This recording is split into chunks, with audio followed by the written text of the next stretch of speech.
After months of wrangling, the US Congress has finally reached agreement on a COVID-19 economic relief package worth over $1 trillion. The deal, announced by Senate leaders, will deliver unemployment benefits and stimulus payments to Americans, along with a new round of subsidies for hard-hit businesses.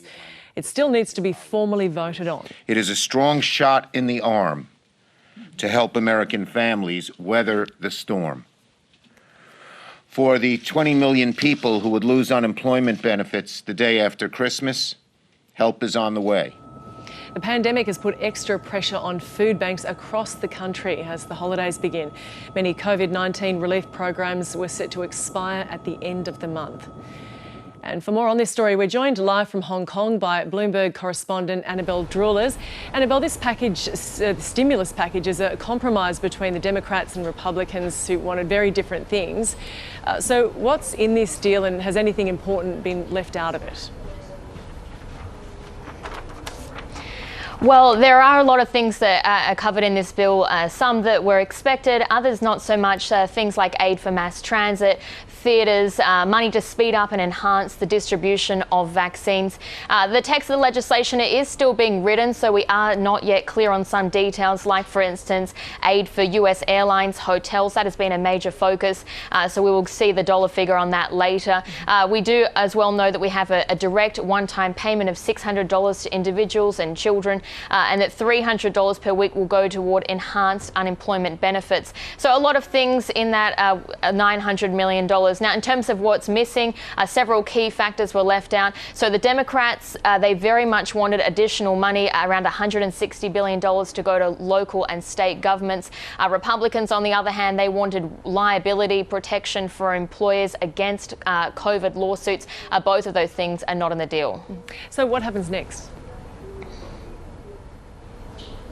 Well, the House and the Senate, they'll vote on the bill later Monday. In the meantime, President Trump, he has signed emergency stopgap funding to keep the lights on, basically, in federal agencies until the end of Monday.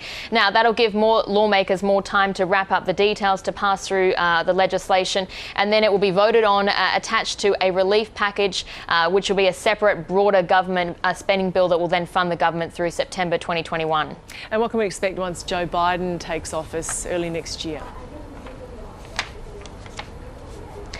I think that really depends on the state of the US economy. So if you go back a few months, many lawmakers thought that perhaps the US economy was gliding on a path higher. But since then, we've had several negative economic indicators, more virus cases, and even with 2 vaccines already approved, it is going to be a very tough road ahead. So it really depends on the state of the economy. If it still looks terrible in April or May, then the Democrats may have a little bit more leverage to pass through more legislation, but if they don't hold the majority in the Senate, then any goodwill toward the new Biden administration may be a little bit limited.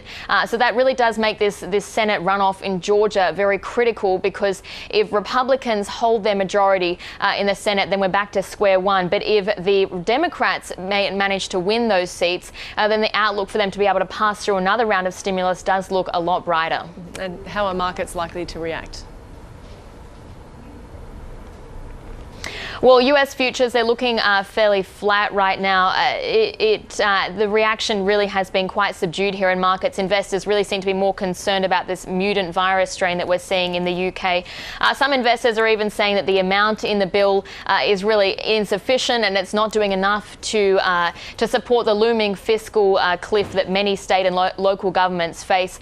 So the bill could even exacerbate the possibility of anything being passed that's more comprehensive next year. So yeah, as I said, US futures looking pretty flat, the dollar higher, but again, that's on the virus news out of the UK. Annabelle Drewlers, Bloomberg correspondent in Hong Kong. Thank you.